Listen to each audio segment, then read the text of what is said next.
बस में बैठकर उस पन्ने को देखते हुए अनीता का दिल जोर जोर से धड़कने लगा। अगर हम मिलते तो शायद हमारी कहानियां एक हो जाती। ये वाक्य अनीता को सीधा उसके भीतर तक छू गया। किसके लिए लिखा होगा ये? क्या ये सिर्फ राधा की कल्पना थी या किसी असली इंसान के लिए लिखा गया था? अगले कुछ दिनों तक वो बेचैन रही। आखिरकार उसने फिर रामपुर जाने का फैसला किया।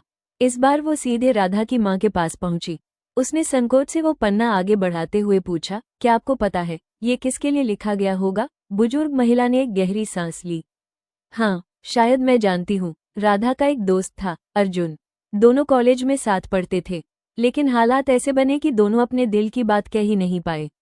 राधा के जाने के बाद अर्जुन भी यहाँ से कहीं चला गया। अनीता के मन में एक अजीब सा खिंचाव हुआ, जैसे यह अधूरी कहानी उसे अपने अंत तक पहुंचाने के लिए बुला रही हो।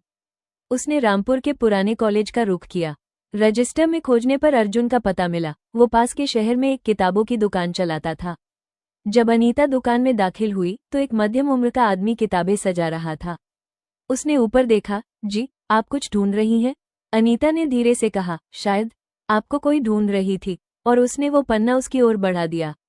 अर्जुन ने पन्ना पढ़ते ही जैसे समय में पीछे यात्रा कर ली। उसकी आंखें भीग गईं। ये राधा की लिखावट है। उसने कहा था, अगर कभी हमारी मुलाकात हो तो हमारी कहानियां एक हो जाएंगी। लेकिन वो दिन कभी आया ही नहीं। अनीता ने महसूस किया कि उसकी आंखों में वही खालीपन है जो किसी अपने को खोने के बाद रह जाता है। वो चुपचाप वहीं खड़ी रही, दो अजनबी जो एक तीसरे की याद में जुड़े थे। अर्जुन ने पन्ना सावधानी से अपनी जेब में रखा और धीमे से कहा, धन्यवाद, आपने मेरी अधूरी कहानी का आखिरी शब्द वापस ला दिया। अनीता ने भी महसूस किया, ये खोज सिर्फ डायरी के मालिक तक नहीं बल्कि उन दिलों तक पहुंचने की थी जिनके राज और भावनाएं समय के साथ खो गए थे। बस के सफर से शुरू हुई यह कहानी अब एक शांत अंत तक पहुंच चुकी थी, लेकिन उसके असर की गूंज दोनों के दिलों में हमेशा रहेगी।